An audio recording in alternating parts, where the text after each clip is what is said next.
सहबे रे 10 गो से मुँह मरवाले बारे कैसे के भूख अब सहबे रे ससुरा में जाता रे सत भोकर तक कैसे एगो मरद पे रहबे रे ससुरा में जाता रे सत भोकर तक कैसे एगो भातार पे रहबे रे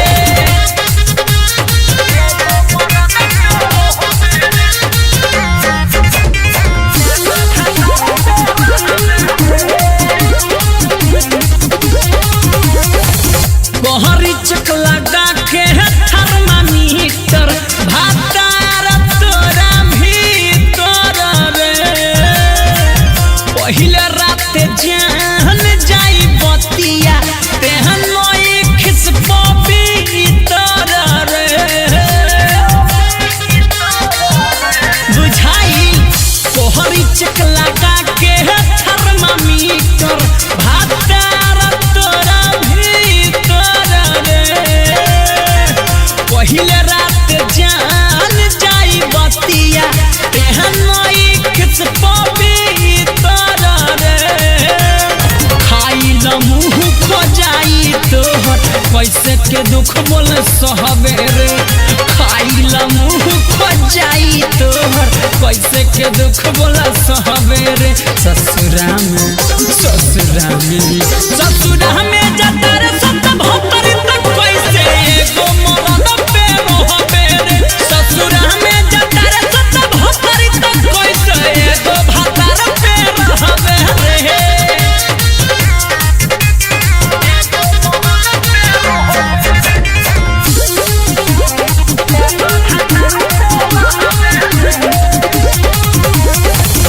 पूछ कैसे छोट तोर फुलावाना हाँ भइल बाबा लाउटर रे सूते के परी रोज लगा के जगहिया पप्पा उडर रे बुझाता पूछ कैसे छोट तोर फुलावाना हाँ भइल बाबा सूते के परी रोज लगा के जगहिया पप्पा उडर रे ससिला ले यादो राहुल रसिक के तेता करे जवा डहबे रे ससिला ले यादो राहुल रसिक के तेता करे जवा डहबे रे ससुरा में जाता रे सत भोकर तक कैसे एगो मरद पे रहबे रे ससुरा में जाता रे सत भोकर तक कैसे एगो भातार पे रहबे रे नैहर में ताला टुनावा वाले तबारे जहे तहे गाड़ी लड़ावा वाला तबारे 10 गो से मुँह मरवा वाले बारे कैसे के भूख अब सहबे रे 10 गो से मुँह मरवा वाले बारे कैसे के भूख अब सहबे रे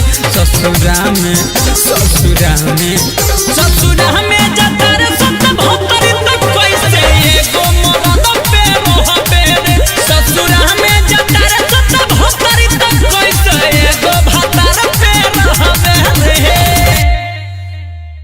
नैहर में ताला टुनावा वाले तबारे जहे तहे गाड़ी लड़ावा वाला तबारे 10 गो से मुँह मरवा वाले बारे कैसे के भूख अब सहबे रे